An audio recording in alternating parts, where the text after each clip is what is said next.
You know, how they meet each other.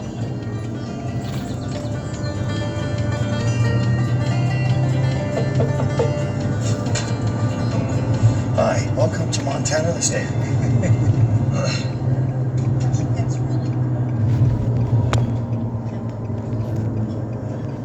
Really? Mr. Jamali? It's a lovely home. Can I have a look at these books? Yeah. How to Resist Federal Tyranny. And this is Barack Obama's favorite book, Rules for Radicals. Do you think he was a by radical? Saul List. Oh, yes. Was he a communist? Yeah. I don't believe anything about him. No. No, because he showed no records of his college days, his birth certificate, nothing. But there are pictures of him in Indonesia. Do you think people see you as a bit kooky? Well, you know, people don't understand what's really going on in this country, and they listen to the news. They're like in a shell, in a bubble, and soon that bubble's going to burst, and they're going to be without food, without water, you know, and they don't get it. Yeah. Serious But times. the thing is, you even if you don't believe it, just prepare in case of the worst. This was how to build an AR-15. You don't seem like a person who would have a book about how to build an AR-15. You're talking about how you like, you know, cuckoo gang stuff Well, I and got reading. that in case mine breaks down. Do you have an AR-15? Do you have an AR-15 rifle? That's crazy. You watch a lot of TV? I haven't seen television for 45 years. 45 years. So you ain't seen The Wire or nothing. Yeah. How long have you sort of lived like this for? At 15, all I want to do is get married, have children and a family. Are you married now? No. By the time I was 18, because I realized a marriage license means it's illegal to get married. Who are you to tell me what woman I want to spend the rest of my life with, and I can or cannot, unless I pay you a bribe, I mean a tax. Yeah. But you see, we're so ingrained into doing this, we just do it. Hey, Danny. Oh, I'm 100%. I'm 100% even if I'm in jail, though it doesn't matter to me. I'm always 100%. How many times have you been in jail? Been in jail 10 times, arrested 11 times, dragged through court. Was supposed to have been 12 times, but they vacated before I got there. Wow. Once for foraging for food without a license, and the other 9 times for refusing to violate my country's constitution. How long was you in jail for? It's everywhere from 5 to 30 days per time. It's a long time. Yeah, but it has a good purpose to it. In there I have a captive audience and willing listeners. Yeah. All right, Shalom. Call Lawyer Howard Bashem El Shai. Double honors to the apostles and elders of Great Millstone. Yahweh Bashem El Shai Barakatham to the hopefully elect. All right, so, you know, basically I just played this clip. All right, basically, you know, it was an interview with some sovereign citizens. All right, because the guy that they showed there at the end, his name being what's this guy's name? Ernie Wayne. All right, he's a pretty popular. Well, I should say he's a well-known sovereign citizen. All right, and there was this particular interview I was looking for that he did, pretty much explaining. He pretty much explained why. Or he pretty much explained the mindset of a sovereign citizen, which, if you don't know, a sovereign citizen is basically someone that doesn't basically fall under federal rules and laws and legislations and things of that nature. Basically someone who doesn't, believe in the government. Basically they're doing their own thing. All right, they don't declare themselves citizens under the government and under the state of law and all that, all that type of stuff. All right, basically they declare themselves, basically, like their own, they do their own thing. All right, they don't follow under the government of the United States. All right, and like I said, I was looking for this particular clip of this guy that played at the end. All right, with the long beard. All right, because again, he's a well-known, sovereign citizen. There's videos of this guy refusing, to get arrested and things of that nature, wrestling with the police and things of that nature. Because, he goes in more detail of the mind state of a sovereign citizen, and, why they do the things that they do, why they believe in the things that they believe in. Because basically, like a sovereign citizen, again, they don't believe in, the government and things of that nature. All right, they don't fall under that stature. So basically, these are people that live off grid. All right, and that's pretty much what I kind of want to touch on in this quick video, being that the times are coming where the scriptures talk about, the scriptures go into being pilgrims in the earth. All right, and with that, if you don't know what a pilgrim is, all right, basically, someone who doesn't have like a steady like a steady residence. A pilgrim is someone who's always bouncing around from place to place. All right, always on the move. All right, and again, being that's the type of times we're coming into. All right, being pilgrims. All right, if you pay attention to the apostles and elders and all the men of Great Millstone. All right, they go into these things about detaching from this place spiritually. All right, preparing your mind to lose all these things. All right, because again, the time's coming where we're not going to have any of this stuff. A lot of us, we're going to lose everything. Our cars, our homes, jobs, and things of that nature. And again, because here it is, they're setting up the beast system, right? Into which, where it talks about in Revelations, all right, 13, and starting at 16 on down, all right, it talks about not being able to buy or sell, basically not being able to be a functioning member in society, all right? And again, because if you don't take that mark, all right, basically, you're going to have to go off grid. You're going to have to live off grid, all right? Basically, you're going to pretty much have to become like one of these sovereign citizens, all right? And again, this is, these things were left here for us to, Yahweh Shai left these words here for us to learn from, and I got a few precepts I want to get into, starting at Matthew, the 8th chapter.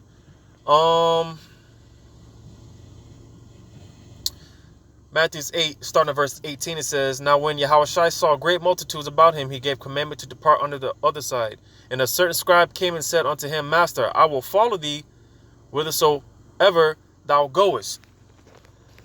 Because, it's one thing to, because again, I always quote the fact and go into the fact what the apostles and elders, what they go into about how, because, a lot of Israelite camps, they don't really, teach their congregations and prepare their congregations for the truth, about the truth of the matter of things. All right, being pilgrims and losing everything.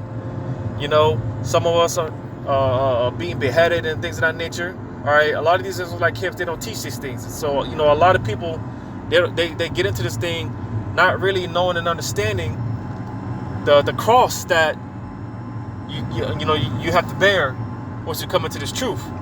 All right, because here again, you have this individual, came up to Yahweh Shai, pretty much, wanting to be a follower of Yahweh Shai, right? And this was Yahweh Shai's response. When you read verse 20, Slakia, bear with me.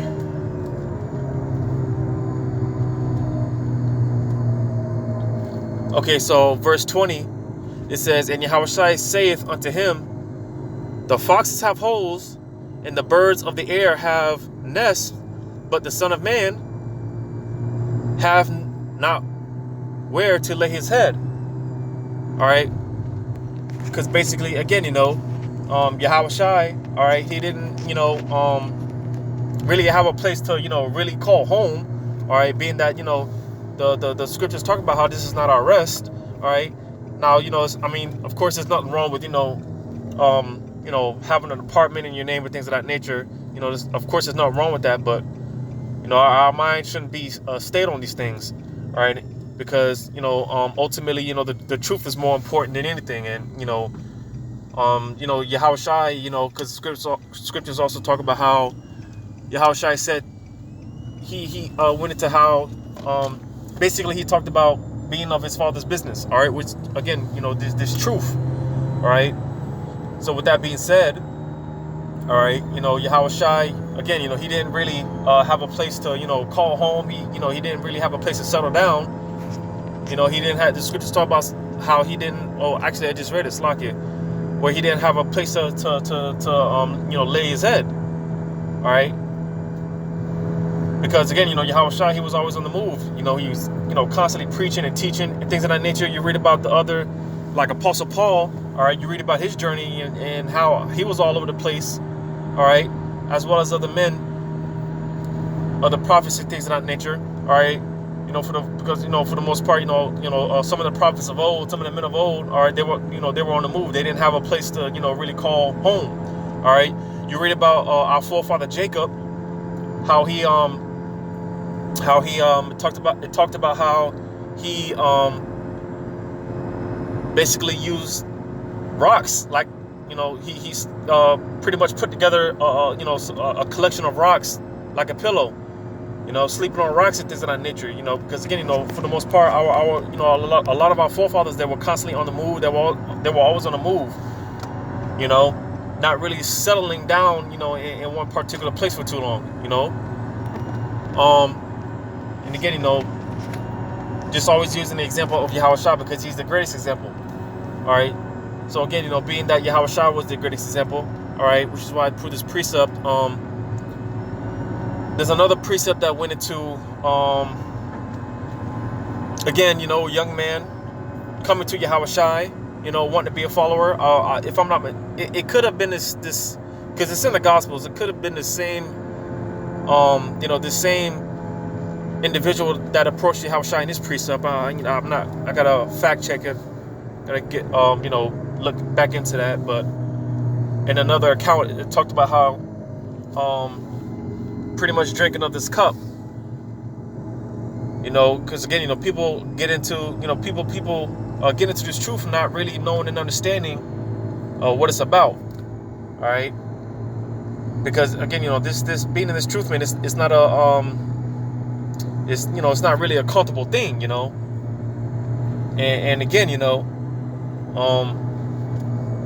we're coming into the time, because one thing, you got a lot of Jakes, they talk about, Jake likes to get into establishing a career and they want to build credit and establish a family, build a house, get a home, and all these other things. They want to establish themselves in the society. And again, like I quoted, all right, the scriptures talk about how this is not our rest, all right. So it shouldn't be no surprise to you, if you find yourself in a predicament. You're always on the move. You're constantly bouncing around from place to place. You might be in one apartment for a couple of years, then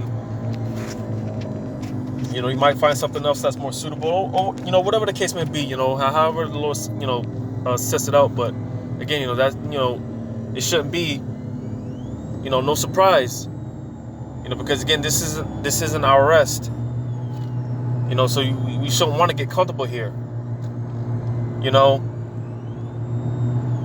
but the fact being that, again, because a lot of us, the times are coming that we're gonna have to be as pilgrims, constantly on the move. A lot of us are gonna have to live off grid, all right. Because again, when you look into the life of a sovereign citizen, right, again, they don't like your average citizen. They have a home, they have water, electricity, things of that nature. A lot of these sovereign citizens, because they don't abide under the regulations of the government, all right, they don't have those things, all right. A lot of these things aren't to their, they don't have these things at their leisure. So again, a lot of them, pretty much live off the land. A lot of them know how to hunt, fish, and build tents and things of that nature, all right. Because again, they don't have the luxuries of a average citizen. And again, that's how, a lot of us are going to be living. All right. A lot of us are going to be living in the woods and things, living in the woods and things of that nature. A lot of us, we're going to have to learn to hunt and fish and do all these other things. All right. Because again, once they start coming out with the, with the chip. All right. Again, we're pretty much going to be like castaways, almost like exiles from, the society, because again, in order to, according to, Revelations 13, is starting at 16 on down, like I mentioned earlier. All right. In order to be a functioning member in society, you're gonna have to take that mark. All right, which is the RFID chip. All right, and if you don't take it, again, you're gonna pretty much be like a castaway, a cast out. So just to get a couple of more points. Get this here in 1 Peter, the 2nd chapter, starting verse 1, or verse 11. It says, "Dearly beloved, I beseech you as strangers and pilgrims, abstain from fleshly lusts which war against the soul." So again, this is why, like I said, when you listen to the apostles and elders, all right, they constantly go into how, we need to spiritually detach from this place, and like I said, of course we gotta, work, we gotta, take care of what we need to take care of just to, get by from day to day and things of that nature. But again, our mind shouldn't be stayed up on these things, all right? Because all this stuff is about to be done away with for the most part, And again, we're gonna be as strangers. We're gonna be pilgrims, all right? We're gonna have to drop all this stuff pretty soon, very soon, in the very near future. And you're getting a small taste of that, or you're going to get a small taste of that once they come out with these vaccines, all right, with these jabs, all right. Because like the elders have been saying, all right, this with the vaccines is coming in the same spirit as the mark, because what are they talking about now with the vaccines? All right, you don't get the vaccine, they can cut off some of your people that are getting SNAP and EBT and all that stuff, benefits from the government. They can cut it off if you don't get the max, all right. Certain employers are going to require their employees to get these vaccines and things of that nature. So again, it's all coming in the same spirit. All right, and again, this is why we got to be prepared to lose it all. All right.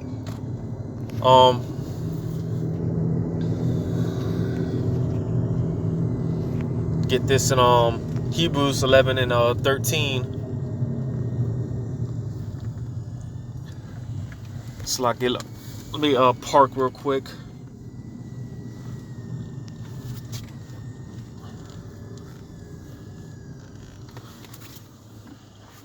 All right. So Hebrews 11 and 13. Let me see if I want to start anywhere else. Now let's just get to the point. Verse 13, it says, "These all died in faith, not having received the promise, but having seen them afar off, and were persuaded of them, and embraced them, and confessed that they were strangers and pilgrims on the earth." So you see, you look at, again, our forefathers, certain men like Abraham. All right, Abraham was, a pilgrim at one point in time, on the move. All right, the Lord pretty much told him to, get up and go. All right, and Abraham, our father Abraham, our forefather Salakia, our forefather Abraham, he didn't, question Yahweh Shemel Shah or anything like that. He got up and went. All right, not knowing where he was going, but again, because of the faith, the great faith, our forefather Abraham had. All right, he put his trust in the Lord, and the Spirit guided him where he needed to go. And again, that's because the time that we're coming into, all right, it's going to be the Spirit to guide us in all things. All right, because again, we're not going to have anything else but the Spirit, but our faith. That's going to be the only thing to carry us in these times. All right. And again, that's why it's important to, establish yourself in this faith, in this truth, get as much of it, is of this roll. Eat as much as this roll, and get as much of this wisdom, knowledge, and understanding in you as much as possible before, the Lord says that's it, and He takes all these things away. All right, the famine of the word and things of that nature. All right, because again, the time is coming where we're gonna a lot of us are gonna lose majority of these things, and all we're gonna have is our faith. All right, and just like our forefathers of old, all right, the faith that the Spirit led them in their time of pilgrimage. All right, it's going to be the same, for the men of the Lord, during this time, when all hell's break loose and things of that nature. A lot of us are going to lose our homes, our, things, we're going to lose everything. All right, but nevertheless, all right, I've been watching a lot of these guys that, they pretty much are ahead of the game. A lot of them are already living off grid, living in the woods. They got little van and vehicles and trailer parks and things of that nature, and they're already living in the woods. And they do their little YouTube videos and teach people how to hunt and cut fish and do all that stuff. All right, it's good to look into that stuff. Because again, not knowing how it's going to play out for us, but again, it's going to be the Spirit to lead and to guide us in those things during that time. So it's nothing wrong with having that knowledge in the back of your mind, nevertheless. But again, the point being that the time is coming where we're going to have to be basically live like a sovereign citizen and living off the grid. All right. Let me get this second edge of 16, and bear with me as I look for this. Oh,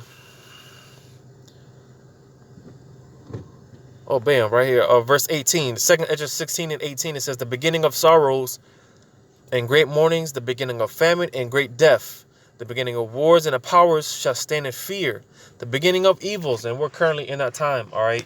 Jacob's trouble, pursuant to Jeremiah 30:7, all right? It's right at the front door. All right. It's pretty much knocking at the front door. All right. And again, when this thing is in full effect, all right, reading on, it says, what shall I do when these evils shall come?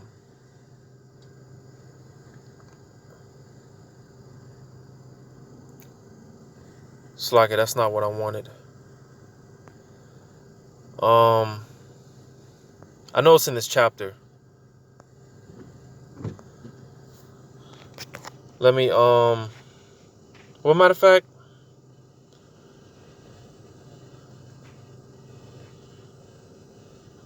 when you jump down to verse 31, it says, even so in those days, and what days that talking about? Again, Jacob's trouble.